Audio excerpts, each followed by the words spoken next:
आज Doubtnut app download करें। Doubtnut पर अपने सभी गणित, रसायन विज्ञान, भौतिक विज्ञान और जीव विज्ञान के डाउट्स का करो सफाया।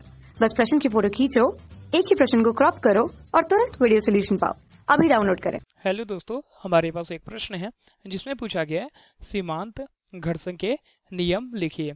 तो आइए पहले हम एक चित्र की मदद से समझेंगे कि सीमांत घर्षण होता क्या है, फिर इसके नियम को हम एक परिभाषा के माध्यम से जानेंगे।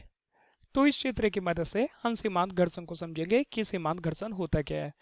तो मान लेते हैं ए भी एक सतह है जिस पर m द्रव्यमान की कोई वस्तु रखी गई है।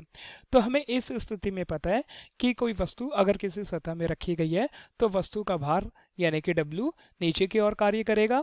चूंकि हमें पता है जो W का मान होता है वह क्या होता है, mg के बराबर होता है, यानी कि द्रव्यमान और गुरुत्व के गुणनफल को हम भार के रूप में लेते हैं।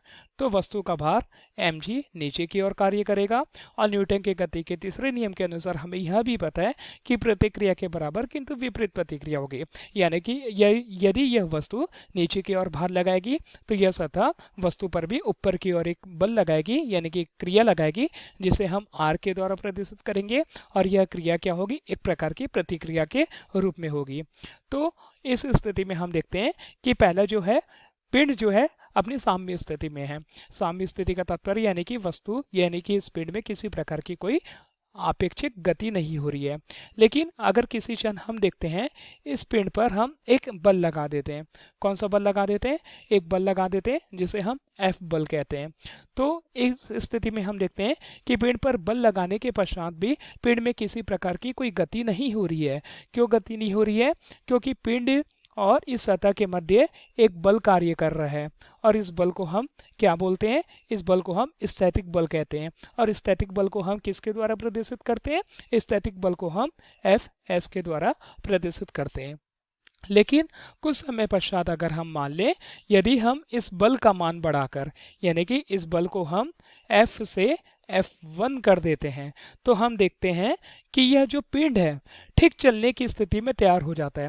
यानी कि चलता तो नहीं है, यानी कि ए बी सतह से घर्षित नहीं होगा, लेकिन अगर बल के मान को थोड़ा सा और बढ़ा दे तो हम देखेंगे कि पिंड ठीक चलने की स्थिति में तैयार हो गया है।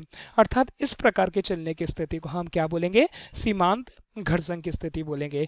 यानी कि पहले पिंड में कौन सा बल लग रहा था, पहले पिंड में हम देख रहे थे F बल लग रहा था, लेकिन पिंड चलने की स्थिति में क्या था, नहीं था चलने की स्थिति में। क्यों नहीं था चलने की स्थिति में, क्योंकि इस पिंड और यह संपर्क तल यानी कि AB के मध्य एक स्थैतिक घर्षण कार्य कर रहा था जिसे हम Fs के द्वारा प्रदर्शित करते हैं।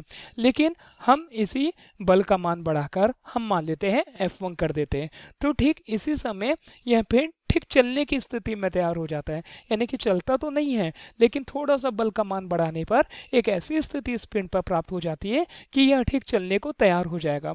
तो इस प्रकार की स्थिति को हम क्या बोलेंगे, सीमांत घर्षण की स्थिति बोलेंगे। तो हम सीमांत घर्षण के नियम को लिखते हैं। तो आइए जानते हैं सीमांत घर्षण होता क्या है।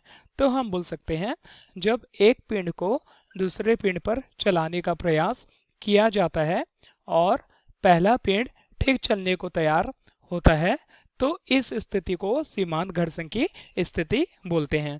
जैसे कि हमने चित्र के माध्यम से जाना, जब हम स्थैतिक घर्षण के गुणांक के बल को थोड़ा सा बढ़ाकर हम F1 कर देते हैं तो यह जो पिंड होता है ठीक चलने की स्थिति में तैयार हो जाता है। तो इस प्रकार की स्थिति को हम क्या बोलेंगे, हम सीमांत घर्षण की स्थिति बोलेंगे। तो यह हमारे प्रश्न का उत्तर है। धन्यवाद। कक्षा 6 से 12वीं से लेकर नीट, IIT, JEE वो एडवांस के लेवल तक 1 करोड़ से ज्यादा छात्रों का भरोसा। आज ही डाउनलोड करें डाउटनेट ऐप या व्हाट्सएप करें अपने सारे डाउट्स 8400 400 400 पर।